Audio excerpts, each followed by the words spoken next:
अच्छा, बिस्मिल्लाहिर्रहमानिर्रहीम। स्टूडेंट अस्सलाम वालेकुम। आज जो लेक्चर है वो बायोलॉजी क्लास 2 यूनिट 12 से बिलोंग करता है।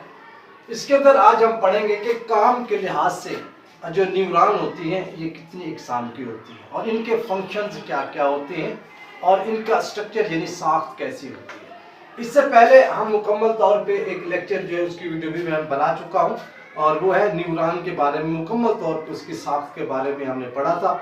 आज हम ये पढ़ रहे हैं कि काम के लिहाज से न्यूरॉन की इकसाम जो है कितनी है। तो काम के लिहाज से न्यूरॉन की बेटा 3 इकसाम है। कितनी इकसाम है? 3। पहले जो है वो सेंसरी न्यूरॉन होती है, दूसरी इंटर न्यूरॉन है और तीसरी जो होती है वो मोटर न्यूरॉन कहलाती है। अब बात ये है कि इनके फंक्शंस क्या होते हैं।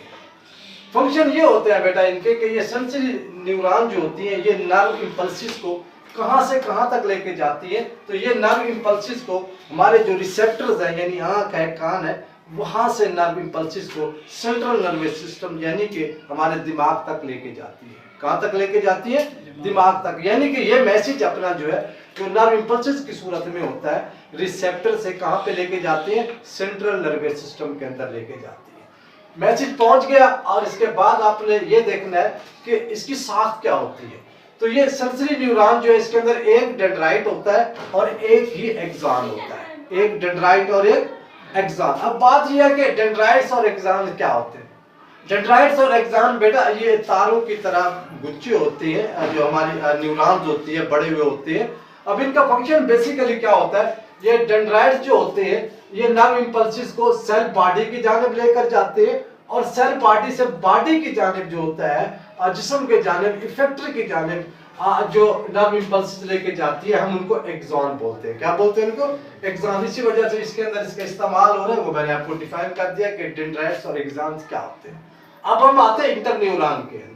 ये दिमाग और स्पाइनल कार्ड के अंदर मौजूद होती है, आपको पता है। तो इसी तरीके से इससे जो सेंसरी न्यूरॉन से मालूमात आती है उनको वसूल करते हैं, उसके ऊपर तजिया करते हैं कि आया हमने अब क्या करना है। उसके बाद तजिया करने के बाद जो भी इनका फैसला होता है इंटर न्यूरॉन का, तो वो क्या करते हैं मोटर न्यूरॉन को तहरीक देते हैं, उसकी जानिब जो है वो आगे कन्वे कर देते हैं। अब इसके अंदर बहुत से डेंड्राइट्स होते हैं और बहुत से एक्सॉन्स होते हैं। इसके साथ तीसरी जो किस्म है वो है मोटर न्यूरॉन।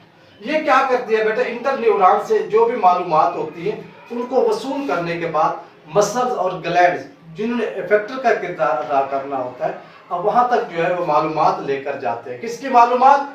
इंटर न्यूरॉन की। इंटर न्यूरॉन से ये मालूमात जो है वसूल करेंगे और उन मालूमात को इफेक्टर तक पहुंचाते हैं। इसके अंदर बहुत से डेंड्राइट्स होते हैं लेकिन एक्सॉन एक होता है। डेंड्राइट्स इसके अंदर बहुत से होते हैं और एक्सॉन एक होता है। तो आज हमारा टॉपिक इतना सही है।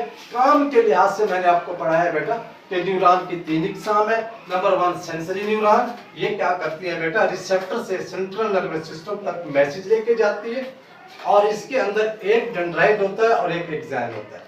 इंटर न्यूरॉन ये क्या करते हैं, इसी सेंसरी न्यूरॉन से मालूमात वसूल करते हैं, तजिया करते हैं और फिर मोटर न्यूरॉन को तहरीक दे देते हैं। इसके अंदर बहुत से डेंड्राइट्स और बहुत से एक्सॉन्स होते हैं। इसके बाद मोटर न्यूरॉन ये क्या करते हैं बेटा, इंटर न्यूरॉन से मालूमात जो है वसूल करते हैं और इफेक्टर तक पहुंचाते हैं जहां पे रद्द अमल होता है। इसके अंदर बहुत से डेंड्राइट्स होते हैं और एक एक्सॉन होता है।